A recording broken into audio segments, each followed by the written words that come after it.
چچی کے جسم سے پیاس بجھائی۔ میرا نام فیاض ہے، میری عمر 24 سال ہے۔ میں گھر کے نزدیک ایک یونیورسٹی میں پڑھتا ہوں۔ میرے والد علاقے کے بہت بڑے ذمہ دار ہیں۔ ہماری زمین بہت وسیع و حریص رقبے پر پھیلی ہوئی ہے۔ میں اپنے والدین کی اکلوتی اولاد ہوں، اس لیے مجھے زندگی کا ہر عیش و آرام میسر تھا۔ میرے والد اور میرے چچا اکٹھے رہتے تھے۔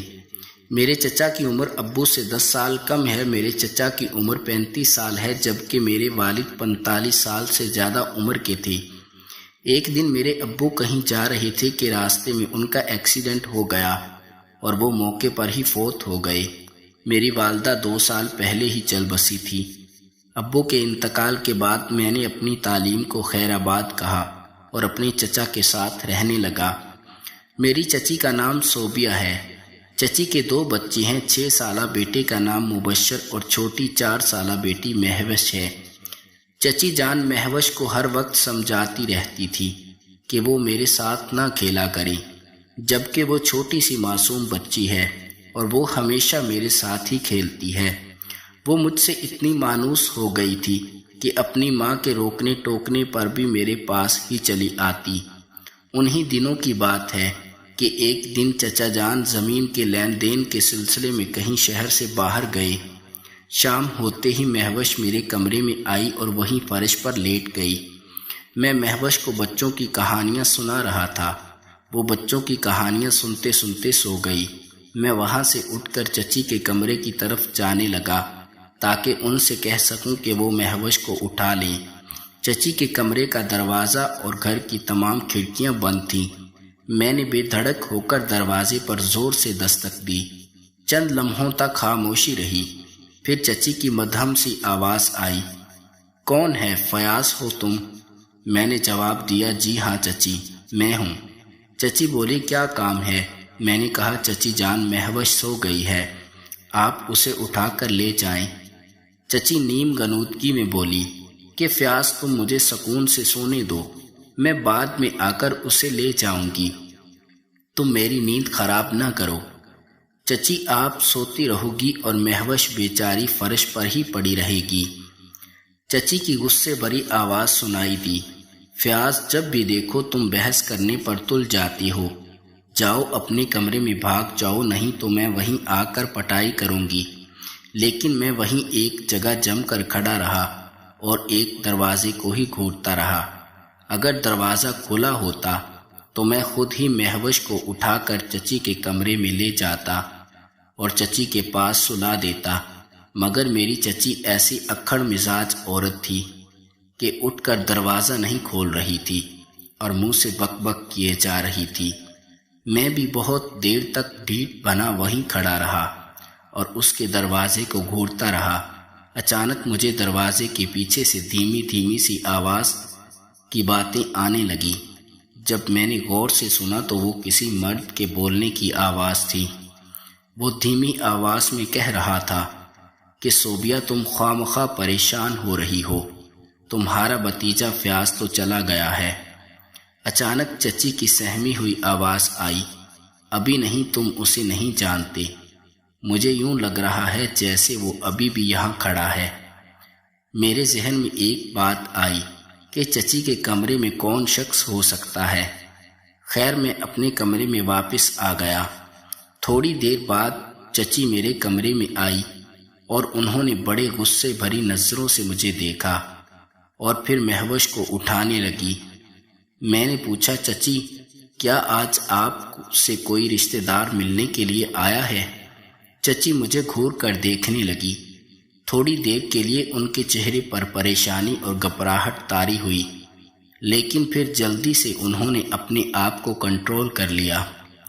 وہ میری جانب بڑھتے ہوئے بولی کہ اتنی رات کو کون مجھ سے ملنے کے لیے آئے گا؟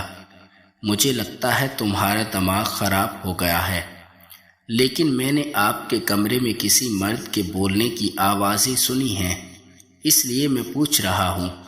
میری بات پوری ہونے سے پہلے ہی انہوں نے میرے منہ پر ایک زوردار تھپڑ لگایا، پھر میرا بازو پکڑ کر مجھے اپنے کمرے کی طرف گھسیٹ کر لے جاتے ہوئے بولی، جو آواز سنی تھی وہ ضرور تیرا ہی کوئی باپ ہوگا۔